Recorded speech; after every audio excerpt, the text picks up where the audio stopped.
एक और दिल्ली बॉर्डर पर किसान आंदोलन 19वें दिन भी जारी रहा। वहीं सरकार में मंथन का दौर लगातार चल रहा है। केंद्रीय कृषि मंत्री नरेंद्र सिंह तोमर ने आज 10 किसान संगठनों से मुलाकात की जो यूपी, हरियाणा, केरल, बिहार जैसे राज्यों से आए हुए थे।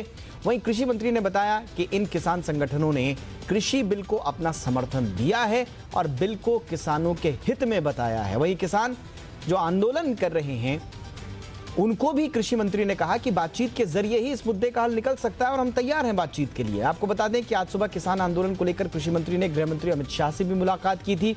वहीं मौजूदा हालात पर राजनाथ सिंह ने कहा कि किसानों के हित में नए संशोधन किए गए हैं। सरकार हमेशा बातचीत के लिए तैयार है। आज ऑल इंडिया किसान समन्वय समिति के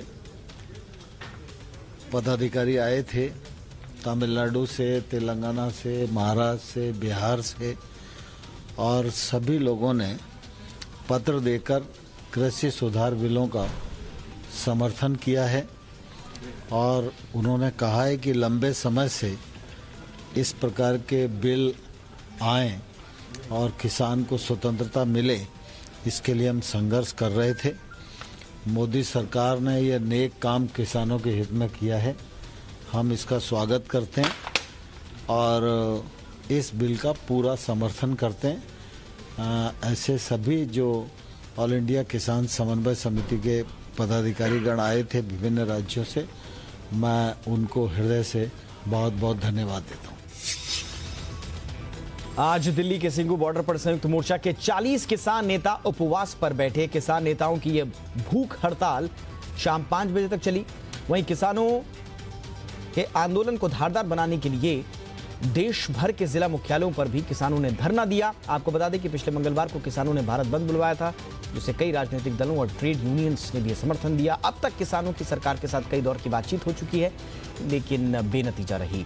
किसानों का कहना है कि जब तक नए कानूनों को निरस्त नहीं किया जाता, वापस नहीं लिया जाता, तब तक आंदोलन जारी रहेगा।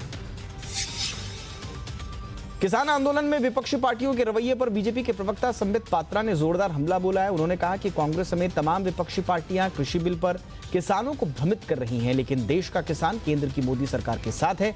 तभी बीजेपी ने इस बिल के बाद भी कई राज्यों में जीत दर्ज की।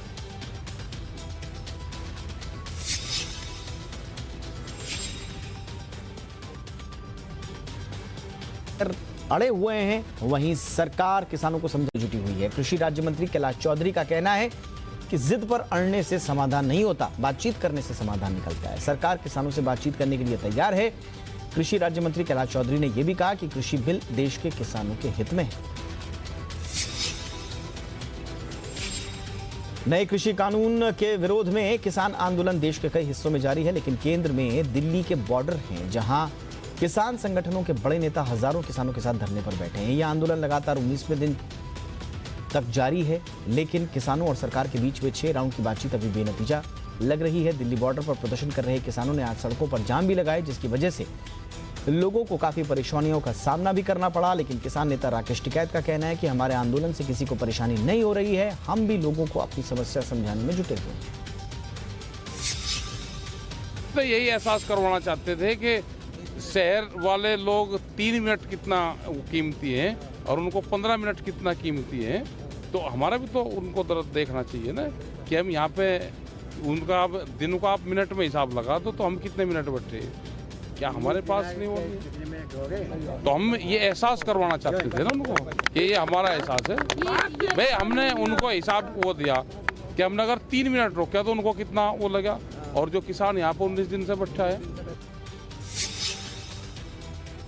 दिल्ली बॉर्डर से किसानों को हटाने की मांग वाली याचिका पर सुप्रीम कोर्ट में 16 दिसंबर को सुनवाई होनी है। इस याचिका में कहा गया है कि रास्ता बंद होने से यात्रियों को मुश्किलों का सामना करना पड़ रहा है और कोरोना के मामलों में भी इजाफा हो सकता है। सर्वोच्च न्यायालय की वेबसाइट के मुताबिक सीजेआई ऐसे बोबड़े समेत 2 न्यायमूर्तियों की पीठ इस याचिका पर सुनवाई करेगी। आपको बता दें कि बीते 19 दिनों से दिल्ली के तमाम बॉर्डर्स पर किसान आंदोलन कर रहे हैं, जिसकी वजह से लोगों को आवाजाही में काफी परेशानी हो रही है। बीजेपी के राष्ट्रीय महासचिव और पश्चिम बंगाल प्रभारी कैलाश विजयवर्गीय की सुरक्षा को और पुख्ता कर दिया गया है। विजयवर्गीय की सुरक्षा बढ़ाकर Z श्रेणी की कर दी गई है। उन्हें बुलेट प्रूफ गाड़ी भी मिली है। आपको बता दें कि बीते दिनों पश्चिम बंगाल में बीजेपी अध्यक्ष जेपी नड्डा के काफिले पर हमला हुआ था, जिसमें कैलाश विजयवर्गीय की गाड़ी पर भी पत्थर फेंके गए। इसमें उन्हें चोटें आई। इस हमले के बाद से ही बीजेपी और टीएमसी आमने सामने आ चुकी हैं। पश्चिम बंगाल में बीजेपी तृणमूल कांग्रेस को लगातार घेरने की कोशिश में है। बीजेपी ने तृणमूल के रिपोर्ट कार्ड के जवाब में फेल कार्ड निकाला है, जिसमें बीजेपी ने बताया है कि तृणमूल न केवल अर्थनीति के तौर पर बल्कि हर एक मसले पर 10 साल बर्बाद कर चुकी है। बीजेपी नेता समीक भट्टाचार्य ने प्रेस कॉन्फ्रेंस कर बताया कि पश्चिम बंगाल में 10 साल पतन वाले थे। उन्होंने बताया कि अगले साल पश्चिम बंगाल में विधानसभा चुनाव है और बीजेपी ममता सरकार पर हमलावर हो रही है।